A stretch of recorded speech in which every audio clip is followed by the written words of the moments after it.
Hello. I wasn't expecting anyone else to be waiting inside the TARDIS. I am Madame Purple, the Doctor's sister. And you and who might you be? Nice to meet you. Hmm.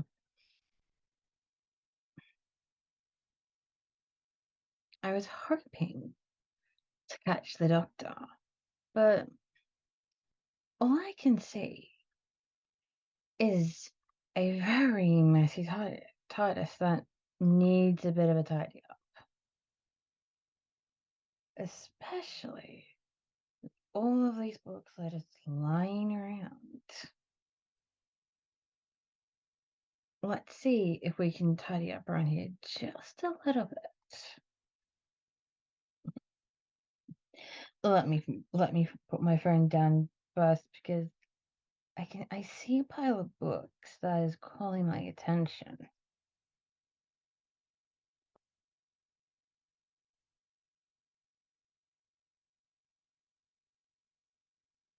The Dalek Handbook. Interesting.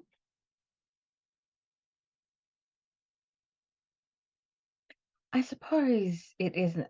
I suppose this is important, as my brother does run into the Daleks quite a lot. Have you ever heard of, have you ever heard of the Daleks? I'm not surprised. I mean, they were common for a while, but they got wiped from humanity's mind. Not quite sure how though. Mm. The Daleks are aliens that use armor that looks like a pepper shaker to get around the universe. And as you can see, like this is that is the front view. So like you can see the pepper shake, right? And side view.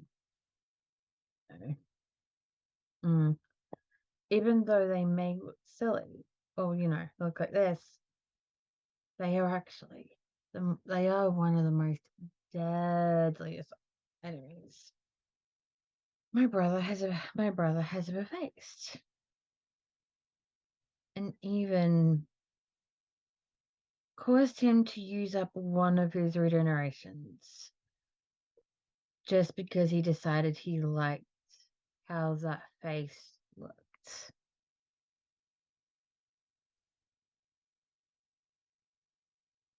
Mm. Although it is good to know that which whomever does read this will be able to read about his first Dalek encounter, all the way until the events of the Pandorica, which leads me to like partially why maybe you don't actually know who the Daleks are, because I mean that did reset the universe, so potential. I think it would be good for any, companion who comes onto that, potentially yourself, if you might be lucky, for them to actually, for a companion to actually know about these events so they can be kind of prepared. But the Daleks do like to change their plans a little bit, but not all the time. But they are slightly predictable. But I mean, that's the way it is. Um, huh. He also managed to procure, or he wrote himself, a Dalek survival guide. I mean, I can see how this would be useful. Even,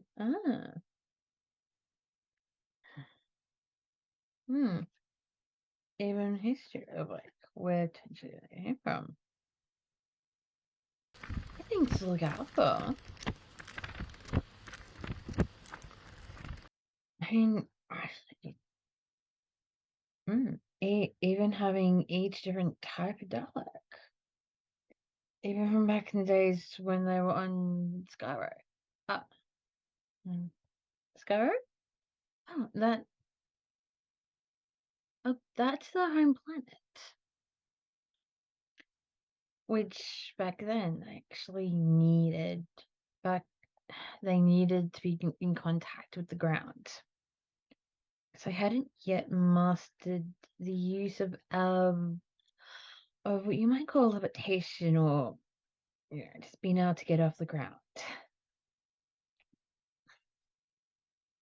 which did which did hamper them, but was actually good for when you wanted to escape them. Up until a certain point in the timeline, or at least in the history, all you had to do was to get the stairs and go and continue going up until you escape them, because at some point they couldn't even go upstairs, which kind of ironic. Although it did shock my brother, the first encounter he had with them, when we found out the moment the Dalek said elevate, it was like, oh, I think Daleks just became a little bit more dangerous. So he went after that. And that was when he was in like Dallas, somewhere with a D. Around the actually 2005. No, 2012 in a bunker. I don't might have been Dallas. I don't know. It was in a city that started with D. So can't tell.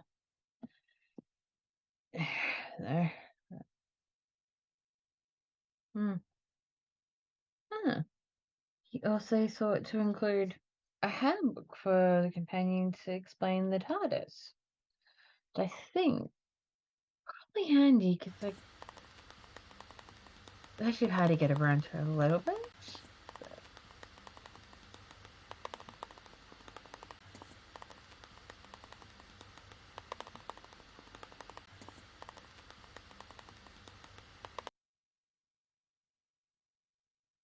Although it is, yeah, it's a little bit too thin to be the actual manual. Mind you, I don't know if he actually knows where the manual is. Because half of the time, he either does repairs on the fly, or he likes to grab a hammer and just like, or like to hit the console, like he did in his ninth regeneration. He hit the console so much. Like it looked very battered, and always a good thing. So I do hope if something really goes wrong with his TARDIS, that he at least knows where he can access his manual. Or I suppose the TARDIS could actually she could locate it for him. So I'm pretty sure a little bit she's a little bit sick of him. hitting the console. I mean, anyone would actually do that.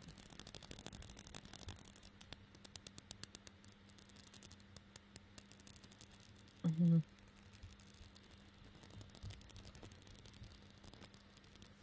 Oh, you notice my nails. Well, yes, they are. They are also purple. I mean, purple is one of my favorite colors. My glasses are even purple. My frames inside and the other side, and even my lenses purple. Because why not?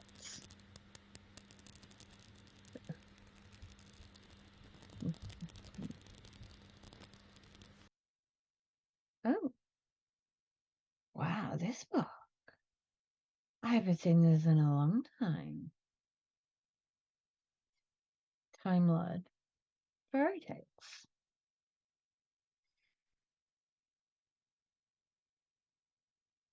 Wow, it's definitely had some love, although I don't know how much. Because there is a bit of wear and tear on the cover, and even on the top and the bottom of spine.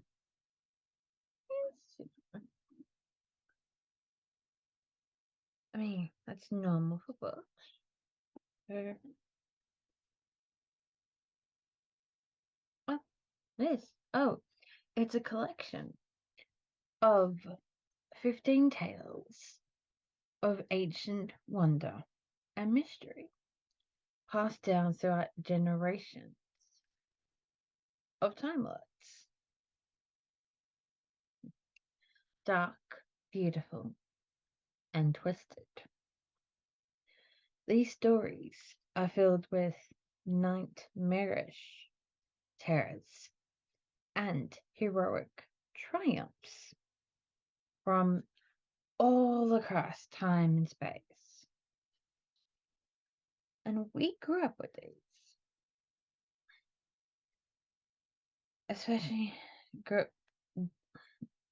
we grew up with these as time tots.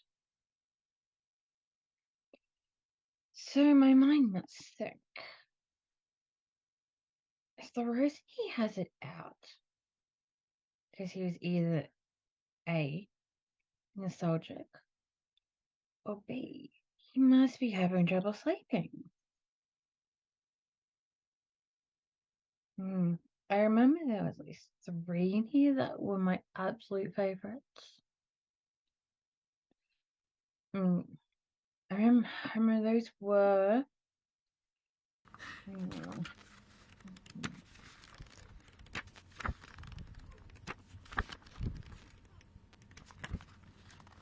Hmm.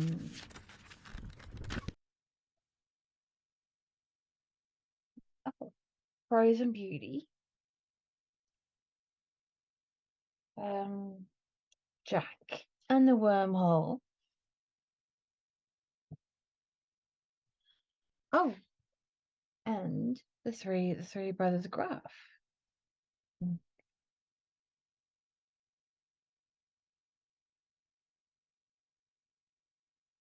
Hmm. Would you like to hear two of them?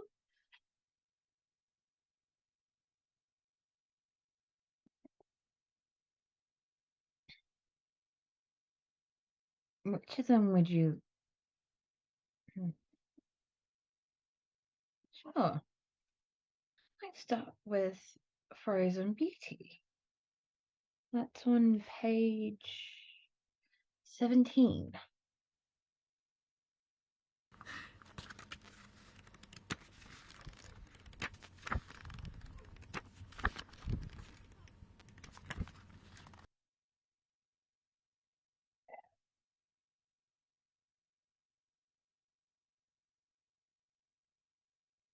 Once upon a time, long before vortex drives and time capsules, were even thought of, journeys throughout space took a very long time indeed.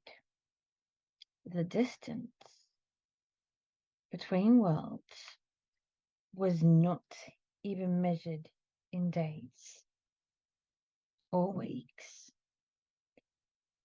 not even in years, but centuries. Some ships, like the Great Leviathan fleet, were whole worlds in themselves. People lived, grew old, and died in the artificial habitats on board these ships. Their children lived, grew old, and died, and so did their children's children. Generations later, the ships would reach the new worlds, but on most ships, the crew and the passengers slept slept for the centuries it took to reach their destination. So it was on the Stellar Fire, the most advanced ship of its age, the pride of the fleet of colony vessels. The Stella's captain was renowned for her courage and her skill. She was hailed as one of the best officers anywhere in the space fleet. And this was perhaps why she was given command of its finest and fastest ship. She was proud she was as proud of her command as her crew was to work for her. But even the most advanced and prized of starships encountered problems. The Stellar Fire was just 50 years into her voyage, skirting the frontier worlds of the Andromeda system, where her engines misphased and the ship crashed onto a small uncharted planet. All contact was lost with the main computers. The systems that were designed to wake the crew in an emergency in an emergency failed, and the sleepers slept on. That might have been the end of the story, but for one thing, the captain of the Stellar Fire had a brother. When the ship had started its journey, he was no one special. Just a young man, unimaginably proud of his older sister's reputation and achievements. But 50 years later, in his twilight years, Abaddon Glamis, it's been a while since I read this, had become one of the richest men in the galaxy. In any galaxy, come to that. When he had learned that all contact had been lost with his sister's ship. He immediately organized a rescue mission. He did not know what happened to the stellar fire, and he had no clue as to whenever as to whether or not his sister had survived. Deep down, he always understood that he would never see her again. But in spite of that, she is still his sister, and he loved her dearly. He felt his heart could not rest if he did not at least try to find her. The crew of the rescue ship slept in cryogenic caskets for most of their journey, just as the Stellar Fire's crew had done. Their captain, the captain of the rescue ship, had been chosen for his determination and energy as much as his skill and experience. He was young, but he was already one of the most experienced officers in the fleet. He had piloted a ship round the horns of Angula and made the Niv run a record 5 times. One of the reasons this captain was so successful was that he always ensured he understood his ship. He made sure he knew its strengths, and also its limitations, where he could trust the technology and where he needed to keep a close watch on it. He trusted the ship's systems to scan every planet close to where the stellar fire had vanished. He trusted the systems to wake him when they found something, if they ever found something. If not, well, he might well sleep forever.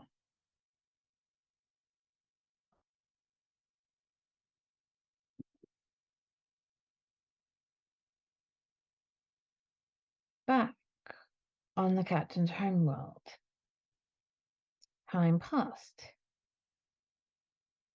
and all the while he slept, and his ship searched. A budding Glamis grew old and died. Slowly, the fate of the stellar fire and the ship sent to find her faded from memory and into legend. It was another 100 years before the rescue ship's detectives finally found a trace. Just the tiniest suggestion of what might be the remains of the stellar fire. The rescue ship's captain was awoken. He blinked the ice from his eyes and felt the frost slowly melt from his cheeks. He yawned and stretched and set in motion the sequence that would revive the rest of his crew.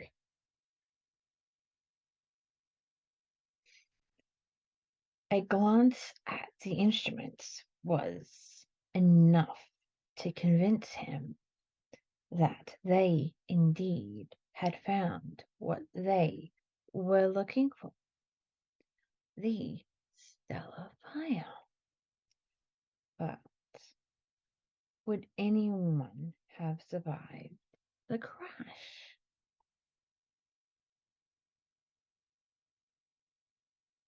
The rescue ship lowered itself through the atmosphere and towards the small, unsurveyed planet. The world was covered in dense forest, and the nearest clearing in which the ship could be put down was several miles from the crushed remains of the stellar fire. The darkness of this thickly wooded planet seemed safe enough, and so it would have been if that was all that awaited them outside their ship.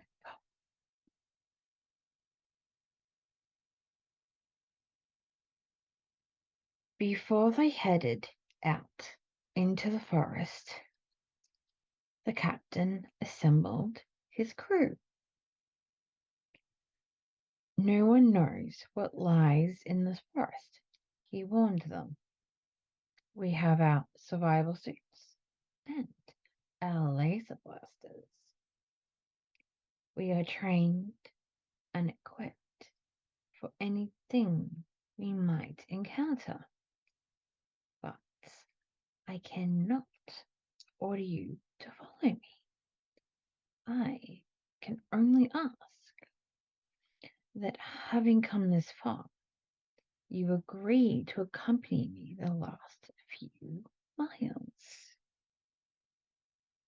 Many of the crew had served with the captain before, and those who did not know his reputation,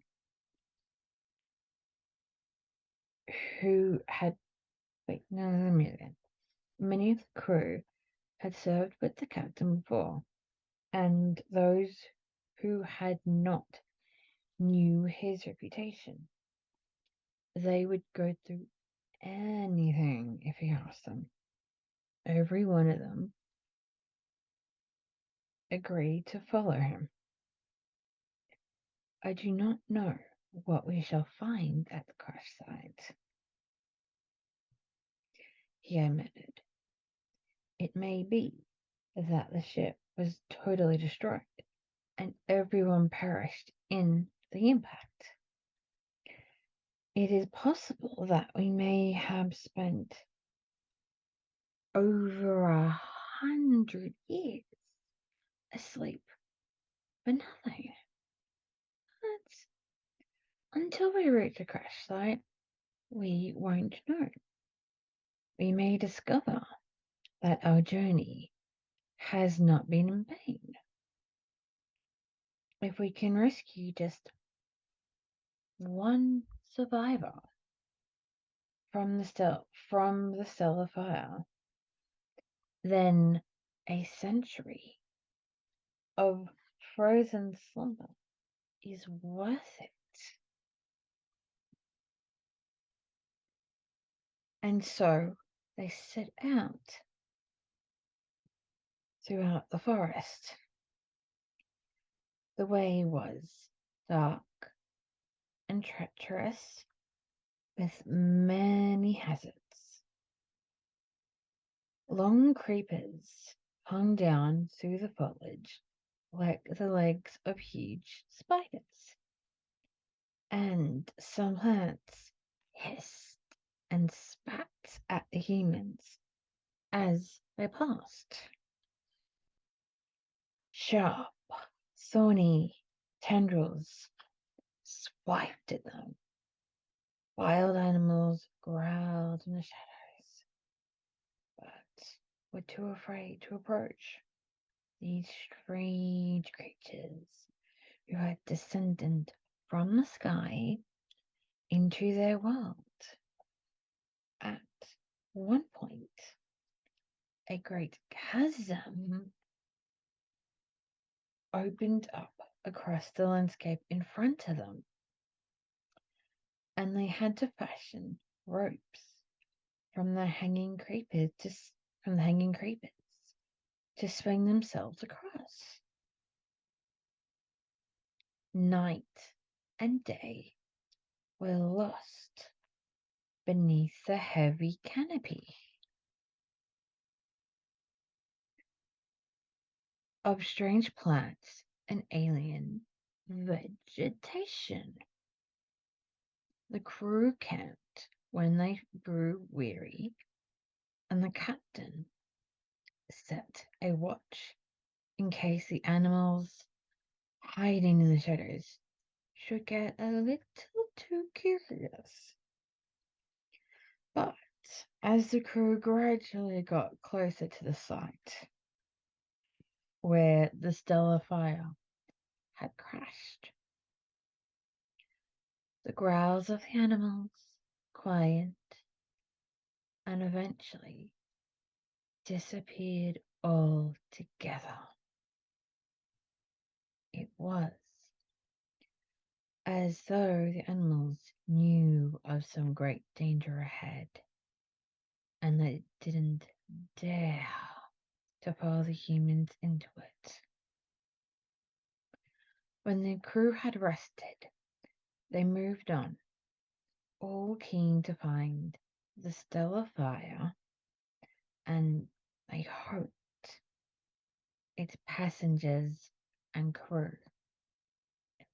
The captain felt anticipation growing inside of him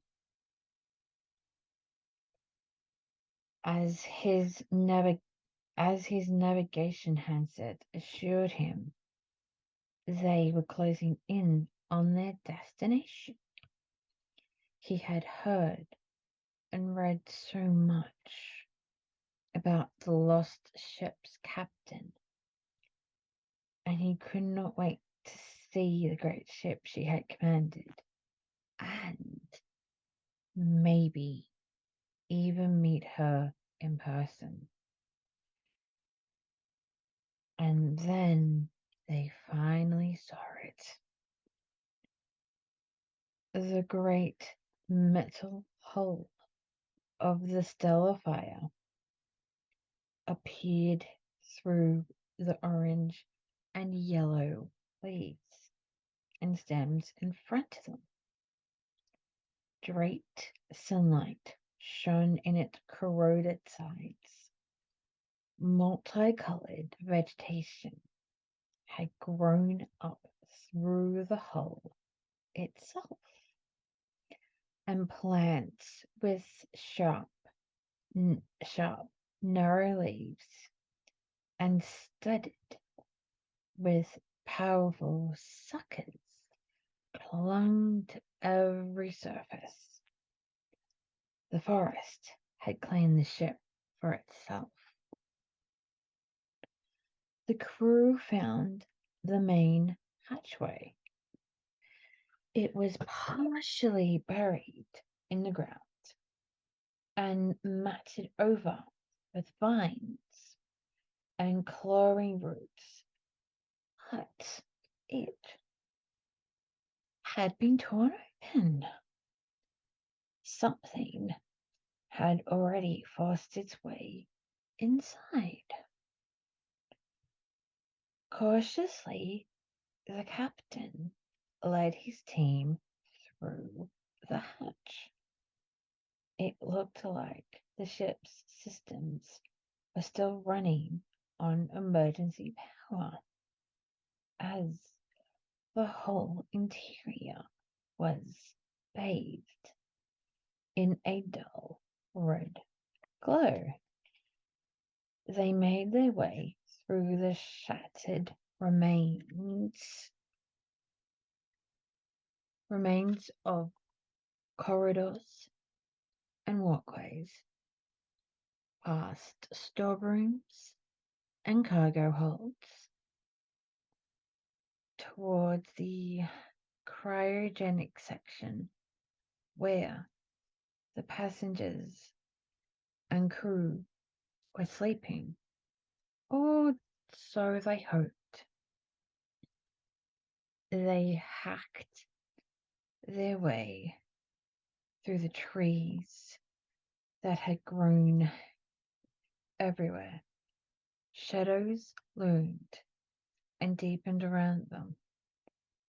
They heard something scuttle away from them and into the gloom. The captain had been growing increasingly unsettled, but now he was certain something was following them through the broken remains of the stellar fire. At last, the crew reached the sleeping passengers. They were in vast cryogenic chambers, laid out inside frozen caskets, preserved throughout the years, sleeping or dead.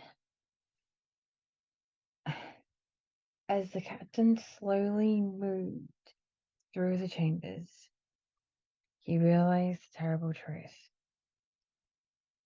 Some of the caskets had failed, and the occupants had aged to death in their sleep. Yet others were smashed open. The sleepers inside, gone. In one casket, a sticky, glutinous mass of green writhed and pulsed.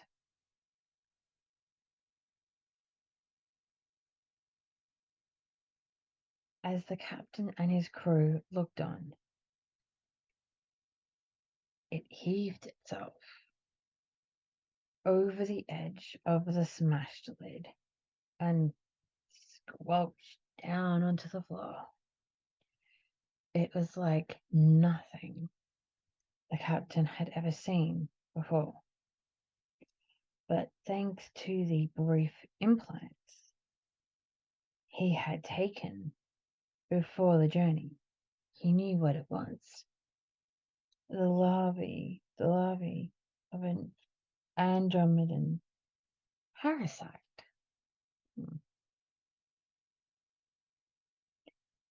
His implants detailed the creature's life cycle and spelled out the threat it posed. Without hesitation, the captain drew his blazer and opened fire.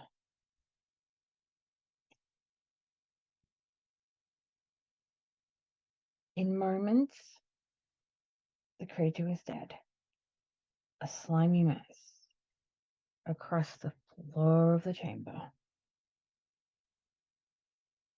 What was that? Asked one of the members of the rescue team, her voice taut with nerves. A wing grub, the captain answered.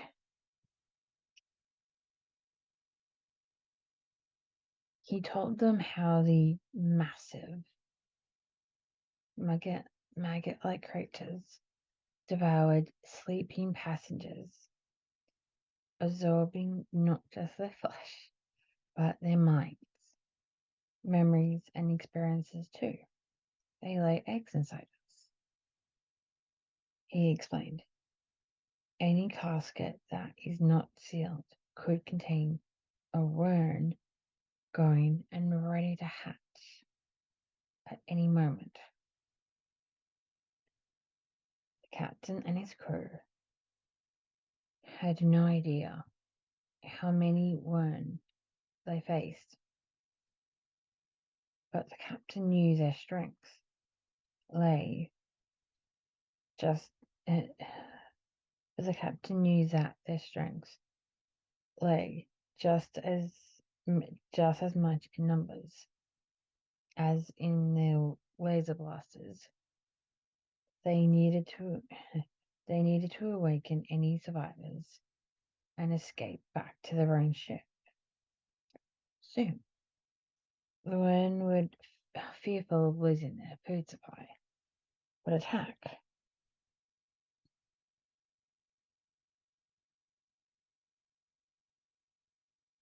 Ugh, I think I've put you to sleep. I might stop here. There's quite a lot, and it has been a while since I've read all of it.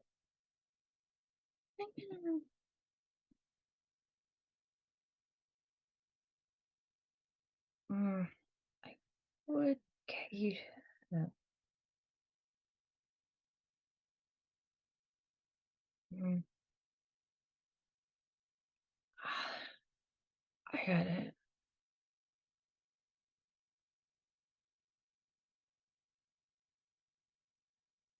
Wakey, wakey.